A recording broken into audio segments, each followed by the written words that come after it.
ইলিশ কে না পছন্দ করে বলুন তো? ইলিশ মাছ পছন্দ করে না এরকম হয়তোবা কাউকে পাওয়াই যাবে না।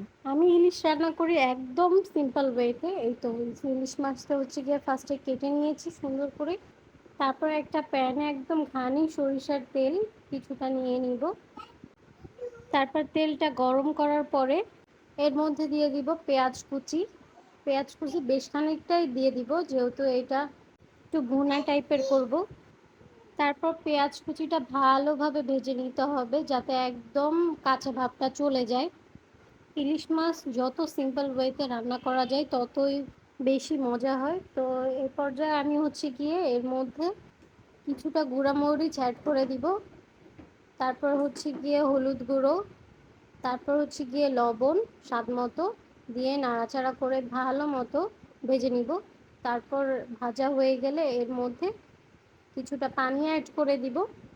পানি অ্যাড করে কিছুটা সময় ঢাকনা দিয়ে ঢেকে তারপর হচ্ছে গিয়ে এর মধ্যে মাছগুলো দিয়ে দিব। একে একে সবগুলো মাছ দেওয়ার পরে এটা এক পাশটা ভালো মতো হতে দিব। তারপর হচ্ছে গিয়ে এটা আস্তে আস্তে করে সবগুলো উল্টে দিব। আমি ইলিশ মাছ ঠিক এভাবেই সিম্পল ওয়েতে রান্না করি, অন্য কোনো ধরনের মশলা ইউজ করি না, একদম সিম্পল। তো আরেক পাশটা হয়ে গেলে তারপর হচ্ছে কি একটুখানি ঢেকে দিব।